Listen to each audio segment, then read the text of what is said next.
آج کی اس ویڈیو میں بھی میں پطرس بخاری کا ایک اور مضمون ہے مرحوم کی یاد میں وہ آپ کے لیے پڑھنا چاہوں گا۔ اور اس ویڈیو میں آپ کو جو فوٹیج نظر آ رہی ہے وہ کولوراڈو کے گرد و نواح کے کچھ مناظر ہیں، کچھ تصاویر ہیں۔ اور اس مضمون میں مرزا صاحب کے ایک دوست ہیں جو سواری خریدنے کے خواہش مند ہیں۔ مرزا صاحب انہیں کیا مشورہ دیتے ہیں اور اس مشورے کا کیا انجام ہوتا ہے، یہ آپ کو اس مضمون کو پڑھ کر یا سن کر ہی پتہ چلے گا۔ تو پیش خدمت ہے پطرس بخاری کا مضمون مرحوم کی یاد میں۔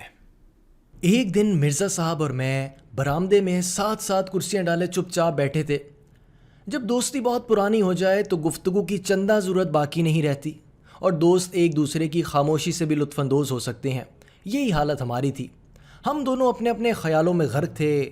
مرزا صاحب تو خدا جانے کیا سوچ رہے تھے، لیکن میں زمانے کی ناسازگاری پر غور کر رہا تھا۔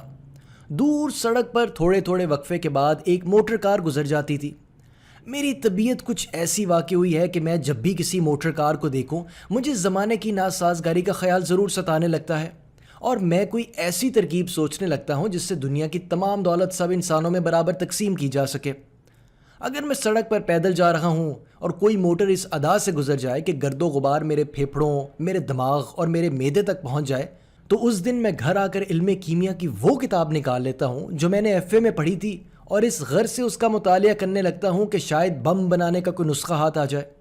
میں کچھ دیر تک آہیں بھرتا رہا۔ مرزا صاحب نے کچھ توجہ نہ کی۔ آخر میں نے خاموشی کو توڑا اور مرزا صاحب سے مخاطب ہو کر بولا، مرزا، ہم میں اور حیوانوں میں کیا فرق ہے؟ مرزا بولے، بھائی کچھ ہو گئی نا آخر۔ میں نے کہا، میں بتاؤں تمہیں؟ کہنے لگے، بولو۔ میں نے کہا، کوئی فرق نہیں۔ سنتے ہو مرزا، کوئی فرق نہیں ہم میں اور حیوانوں میں، کم از کم مجھ میں اور حیوانوں میں کوئی فرق نہیں۔ ہاں میں جانتا ہوں تم مین میخ نکالنے میں بڑے طاق ہو، کہہ دو کہ حیوان جگالی کرتے ہیں، تم جگالی نہیں کرتے، ان کی دم ہوتی ہے تمہاری دم نہیں، لیکن ان باتوں سے کیا ہوتا ہے؟ ان سے تو صرف یہی ثابت ہوتا ہے کہ وہ مجھ سے افضل ہیں، لیکن ایک بات میں اور وہ بالکل برابر ہیں کہ وہ بھی پیدل چلتے ہیں، میں بھی پیدل چلتا ہوں۔ اس کا تمہارے پاس کیا جواب ہے؟ جواب نہیں، کچھ ہے تو کہو، بس چپ ہو جاؤ۔ تم کچھ نہیں کہہ سکتے۔ جب سے میں پیدا ہوا ہوں اس دن سے پیدل چل رہا ہوں۔ پیدل؟ تم پیدل کے معنی نہیں جانتے؟ پیدل کے معنی ہے سینہ زمین پر اس طرح سے حرکت کرنا کہ دونوں پاؤں میں سے ایک ضرور زمین پر رہے۔ یعنی تمام عمر میرے حرکت کرنے کا یہی طریقہ رہا ہے کہ ایک پاؤں زمین پر رکھتا ہوں، دوسرا اٹھاتا ہوں، دوسرا رکھتا ہوں، پہلا اٹھاتا ہوں، ایک آگے ایک پیچھے، ایک پیچھے ایک آگے۔ خدا کی قسم اس طرح کی زندگی سے دماغ سوچنے کے قابل نہیں رہتا، حواس بیکار ہو جاتے ہیں، تخیل مر جاتا ہے، آدمی گدھے سے بدتر ہو جاتا ہے۔ مرزا صاحب میری اس تقریر کے دوران کچھ اس بے پرواہی سے سگریٹ پیتے رہے کہ دوستوں کی بے وفائی پر رونے کو دل چاہتا تھا۔ میں نے از حد حقارت اور نفرت کے ساتھ منہ ان کی طرف سے پھیر لیا۔ ایسا معلوم ہوتا تھا کہ مرزا کو میری باتوں پر یقین ہی نہیں آتا، گویا میں جو اپنی تکالیف بیان کر رہا ہوں وہ محض خیالی ہیں، یعنی میرا پیدل چلنے کے خلاف شکایت کرنا قابل توجہ ہی نہیں، یعنی میں کسی سواری کا مستحق ہی نہیں۔ میں نے دل میں کہا، اچھا مرزا، یوں ہی صحیح، دیکھو تو میں کیا کرتا ہوں۔ میں نے اپنے دانت پچی کر لیے اور کرسی کے بازو پر سے جھک کر مرزا کے قریب پہنچ گیا۔ مرزا نے بھی سر میری طرف موڑا۔ میں مسکرا دیا، لیکن میرے تبسم میں زہر ملا ہوا تھا۔ جب مرزا سننے کے لیے بالکل تیار ہو گیا تو میں نے چبا چبا کر کہا، مرزا، میں ایک موٹر کار خریدنے لگا ہوں۔ یہ کہہ کر میں بڑے استغنا کے ساتھ دوسری طرف دیکھنے لگا۔ مرزا بولے، کیا کہا تم نے؟ کیا خریدنے لگے ہو؟ میں نے کہا، سنا نہیں تم نے؟ میں ایک موٹر کار خریدنے لگا ہوں۔ موٹر کار ایک ایسی گاڑی ہے جس کو بعض لوگ موٹر کہتے ہیں، بعض لوگ کار کہتے ہیں، لیکن چونکہ تم ذرا کند ذہن ہو اس لیے میں نے دونوں لفظ استعمال کر دیے تاکہ تمہیں سمجھنے میں کوئی دقت پیش نہ آئے۔ مرزا بولے، اب کہ مرزا نہیں، میں بے پرواہی سے سگریٹ پینے لگا۔ بھویں میں نے اوپر کو چڑھا لیں، پھر سگریٹ والا ہاتھ منہ تک اس انداز سے لاتا اور ہٹاتا کہ بڑے بڑے ایکٹر اس پر رش کریں۔ تھوڑی دیر کے بعد مرزا بولے، میں نے سوچا اثر ہو رہا ہے، مرزا صاحب پر روب پڑ رہا ہے۔ میں چاہتا تھا مرزا کچھ بولے تاکہ مجھے معلوم ہو کہاں تک مروب ہوا ہے، لیکن مرزا نے پھر کہا، میں نے کہا، مرزا، جہاں تک مجھے معلوم ہے تم نے اسکول اور کالج اور گھر پر 2-3 زبانیں سیکھی ہیں، اور اس کے علاوہ تمہیں کئی ایسے الفاظ بھی آتے ہیں جو کسی اسکول یا کالج یا شریف گھرانے میں نہیں بولے جاتے، پھر بھی اس وقت تمہارا کلام منہ سے آگے نہیں بڑھتا۔ تم جلتے ہو مرزا۔ اس وقت تمہاری جو ذہنی کیفیت ہے اس کو عربی زبان میں حسد کہتے ہیں۔ مرزا صاحب کہنے لگے، نہیں، یہ بات تو نہیں، میں تو صرف خریدنے کے لفظ پر غور کر رہا تھا۔ تم نے کہا میں ایک موٹر کار خریدنے لگا ہوں، تو میاں صاحب زادے، خریدنا تو ایک ایسا فعل ہے کہ اس کے لیے روپے وغیرہ کی ضرورت ہوتی ہے. وغیرہ کا بندوبست تو بخوبی ہو جائے گا, لیکن روپے کا بندوبست کیسے کرو گے؟ یہ نقطہ مجھے بھی نہ سوجا تھا, لیکن میں نے ہمت نہ ہاری. میں نے کہا میں اپنی کئی قیمتی اشیاء بیچ سکتا ہوں. مرزا بولے کون کون سی مثلاً؟ میں نے کہا ایک تو میں اپنا سگریٹ کیس بیچ ڈالوں گا. مرزا کہنے لگے چلو 10 آنے تو یہ ہو گئے, باقی 2,500-3 ہزار کا انتظام بھی اسی طرح ہو جائے تو سب ٹھیک ہو جائے گا. اس کے بعد ضروری یہی معلوم ہوا کہ گفتگو کا سلسلہ کچھ دیر کے لیے روک دیا جائے. چنانچہ میں مرزا سے بیزار ہو کر خاموش ہو رہا. یہ بات سمجھ میں نہ آئی کہ لوگ روپیہ کہاں سے لاتے ہیں.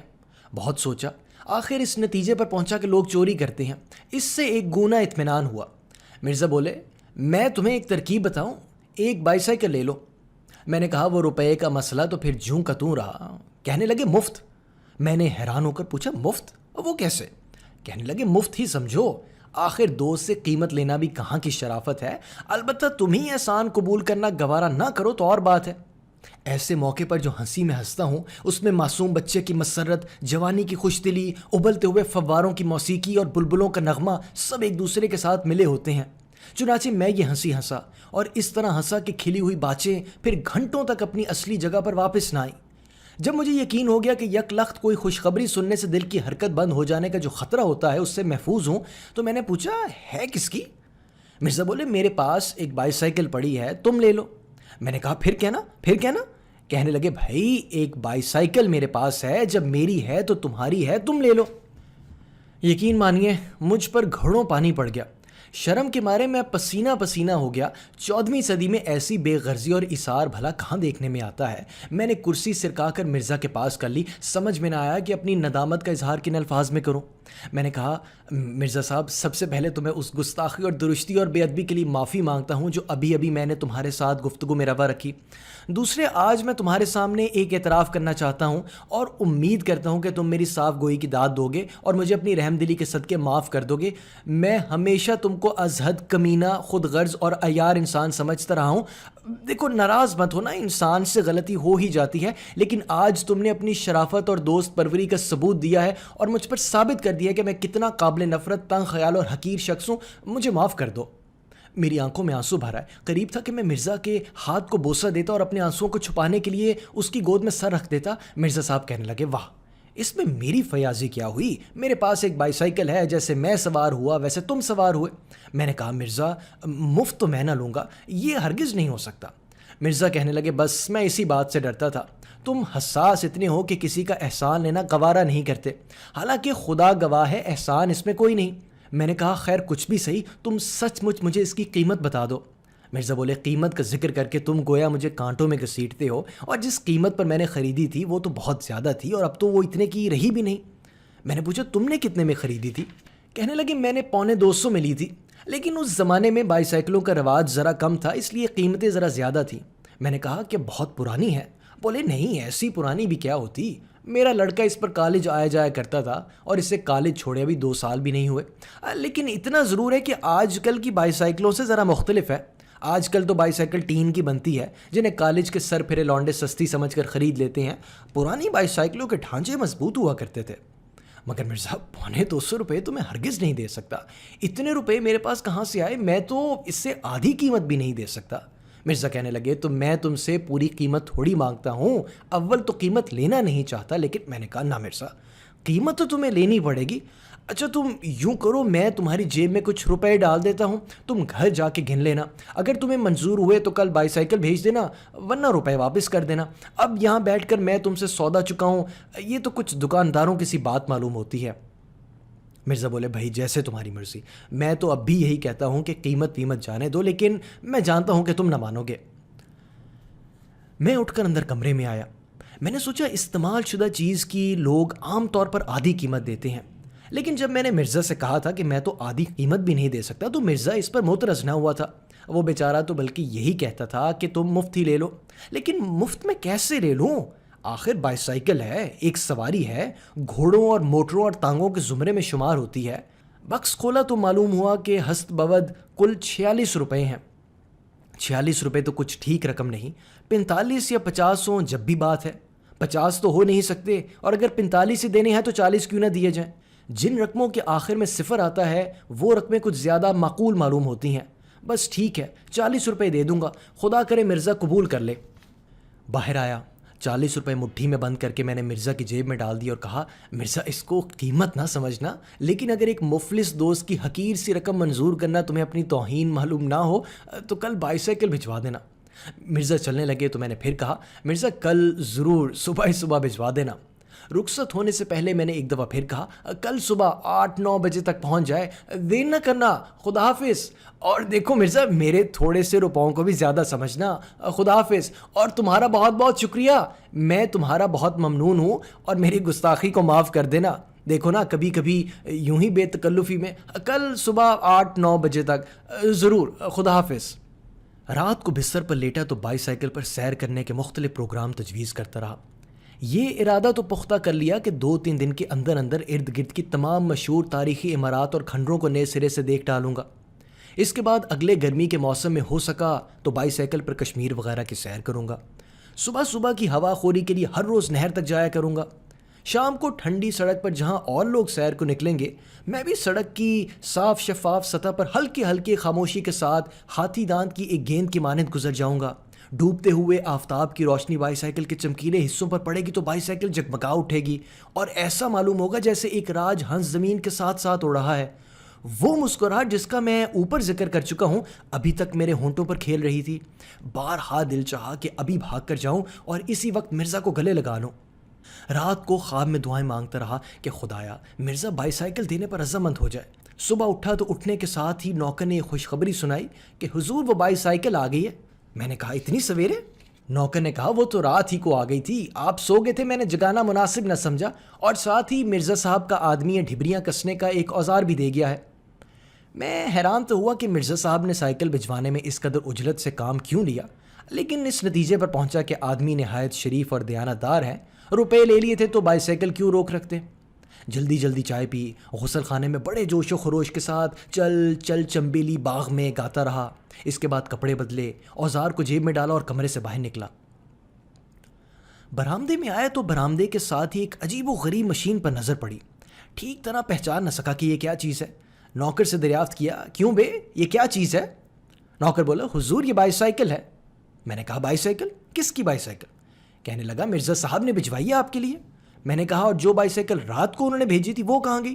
کہنے لگا, یہی تو ہے. میں نے کہا, کیا بکتا ہے, جو بائی سائیکل مرزا صاحب نے رات کو بھیجی تھی وہ بائی سائیکل یہی ہے؟ کہنے لگا, جی ہاں. رفتہ میں اس چیز کے قریب آیا جس کو میرا نوکر بائی سائیکل بتا رہا تھا. اس کے مختلف پرزوں پر غور کیا تو اتنا تو ثابت ہو گیا کہ یہ بائی سائیکل ہے, لیکن حیت سے یہ صاف ظاہر تھا کہ ہل اور رہٹ اور چرخہ اور اس طرح کی ایجادات سے پہلے کی بنی ہوئی ہے. پہیے کو گھما کر وہ سوراخ تلاش کیا جہاں کسی زمانے میں تیل دیا جاتا تھا, لیکن اب اس سوراخ میں سے آمد و رفت کا سلسلہ بند تھا. چنانچہ نوکر بولا, حضور وہ تیل تو سب ادھر ادھر بہہ جاتا ہے, بیچ میں تو جاتا ہی نہیں. میں نے کہا, اچھا اوپر ہی ڈال دو, یہ بھی مفید ہوتا ہے. آخر بائی سائیکل پر سوار ہوا. پہلا ہی پاؤں چلایا تو ایسا معلوم ہوا جیسے کوئی مردہ اپنی ہڈیاں چٹخا کر اپنی مرضی کے خلاف زندہ ہو رہا ہے. گھر سے نکلتے ہی کچھ تھوڑی سی اترائی تھی, اس پر بائی سائیکل خود بخود چلنے لگی, لیکن اس رفتار سے جیسے تارکول زمین پر بہتا ہے, اور ساتھ ہی مختلف حصوں سے طرح کی آوازیں برآمد ہونا شروع ہوئیں. ان آوازوں کے مختلف گروہ تھے. چیں چاں چوں کی قسم کی آوازیں زیادہ تر گدی کے نیچے اور پچھلے پہیے سے نکلتی تھیں. کھٹ کھڑ کے قبیل کی آوازیں مڈگاڈوں سے آتی تھیں. چروخ کے قسم کے سر زنجیر اور پیڈل سے نکلتے تھے. زنجیر ڈھیلی تھی. میں جب کبھی پیڈل پر زور ڈالتا تھا, زنجیر میں ایک انگڑائی سی پیدا ہوتی تھی جس سے وہ تن جاتی تھی اور چڑ بولنے لگتی تھی اور پھر ڈھیلی ہو جاتی تھی. پچھلا پہیہ گھومنے کے علاوہ جھومتا بھی تھا, یعنی ایک تو آگے کو چلتا تھا اور اس کے علاوہ داہنے سے بائیں اور بائیں سے داہنے کو بھی حرکت کرتا تھا. چنانچہ سڑک پر جو نشان پڑ جاتا تھا اس کو دیکھ کر ایسا معلوم ہوتا تھا جیسے کوئی مخمور سانپ لہرا کر نکل گیا ہے. مڈگارڈ تھے تو صحیح, لیکن پہیوں کے عین اوپر نہ تھے. ان کا فائدہ صرف یہ معلوم ہوتا تھا کہ انسان شمال کی سمت سیر کو نکلے اور آفتاب مغرب میں غروب ہو رہا ہو تو مڈگارڈوں کی بدولت ٹائر دھوپ سے بچے رہیں گے. اگلے پہیے کے ٹائر میں ایک بڑا سا پیوند لگا تھا جس کی وجہ سے پہیہ ہر چکر میں ایک دفعہ لمحہ بھر کو زور سے اوپر اٹھ جاتا تھا اور میرا سر پیچھے کو یوں جھٹکے کھا رہا تھا جیسے کوئی متواتر ٹھوڑی کے نیچے مکے مارے جا رہا ہو. پچھلے اور اگلے پہیے کو ملا کر چوں چوں پھٹ کی صدا نکل رہی تھی. جب اتار پر بائی سائیکل ذرا تیز ہوئی تو فضا میں ایک بھونچال سا آ گیا اور بائی سائیکل کے کئی اور پرزے جو اب تک سو رہے تھے بیدار ہو کر گویا ہوئے۔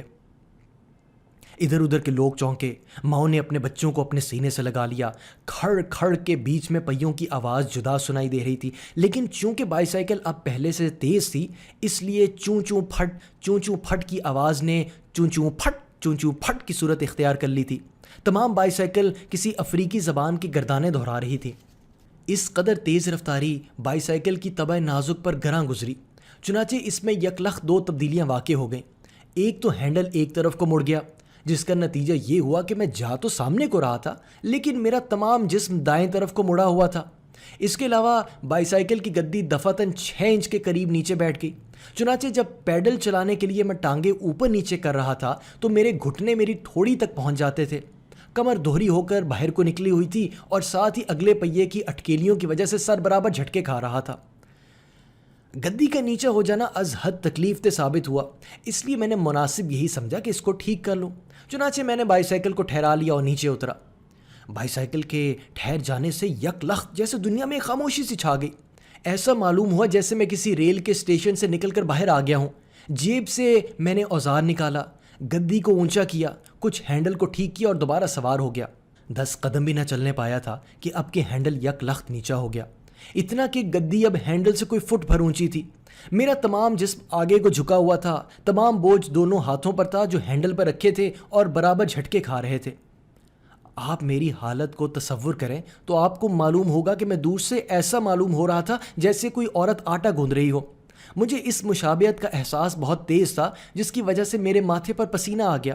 میں دائیں بائیں لوگوں کو کنکھیوں سے دیکھتا جاتا تھا، یوں تو ہر شخص میل بھر پہلے سے ہی مڑ مڑ کر دیکھنے لگتا تھا، لیکن ان میں سے کوئی بھی ایسا نہ تھا جس کے لیے میری مصیبت ضیافت تباہ کا باعث نہ ہو۔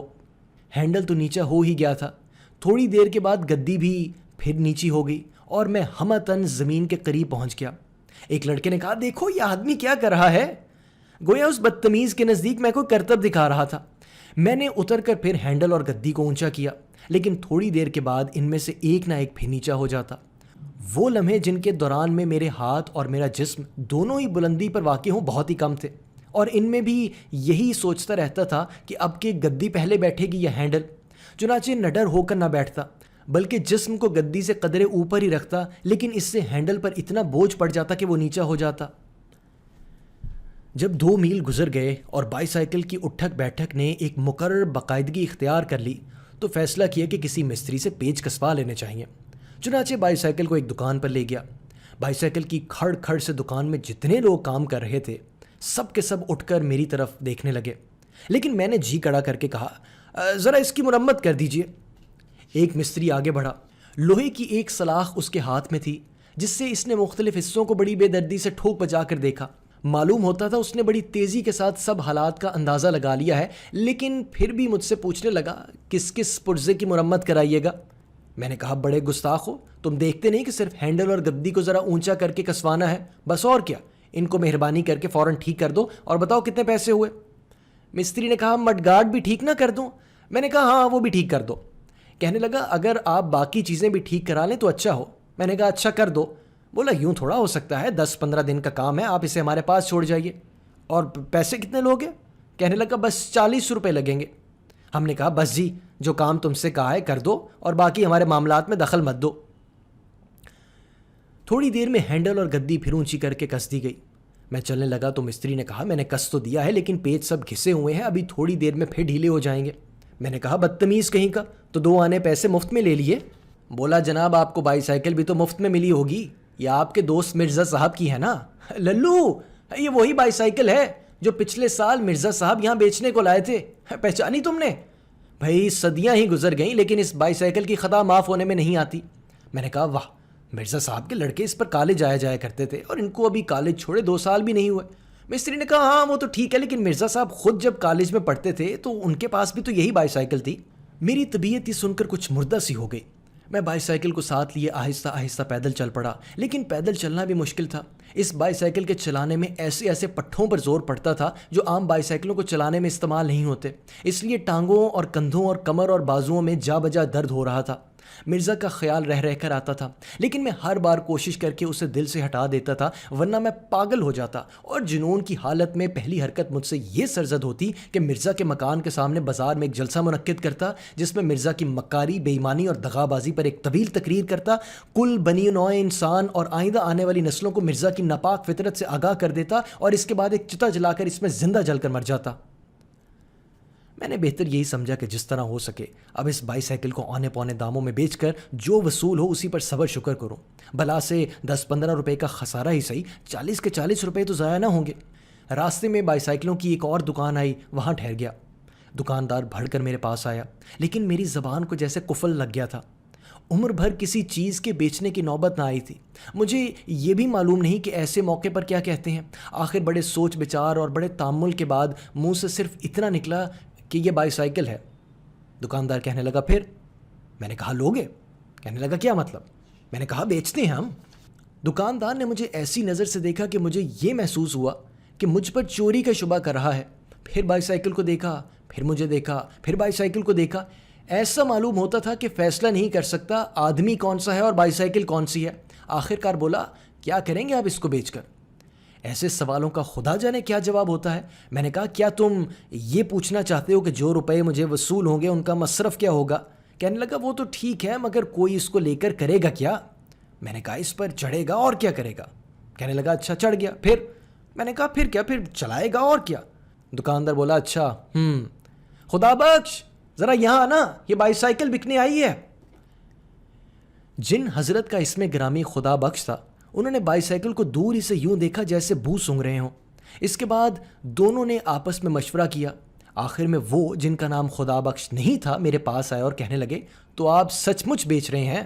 میں نے کہا تو اور کیا، محض آپ سے ہم کلام ہونے کا فخر حاصل کرنے کے لیے میں گھر سے یہ بہانہ گھڑ لایا تھا۔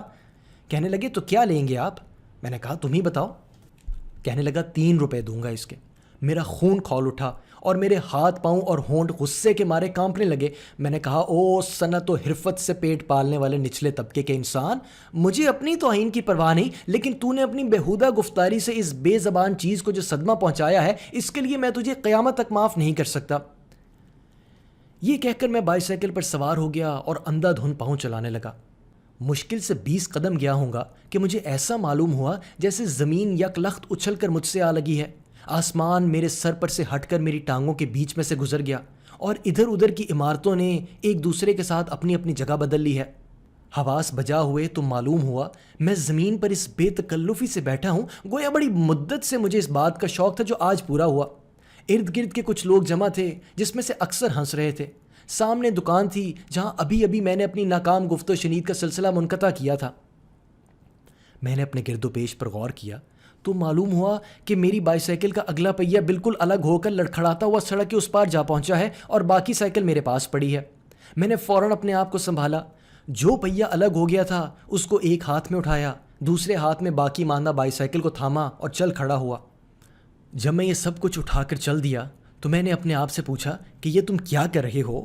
کہاں جا رہے ہو؟ تمہارا ارادہ کیا ہے؟ یہ 2 پہیے کاہے کو لے جا رہے ہو؟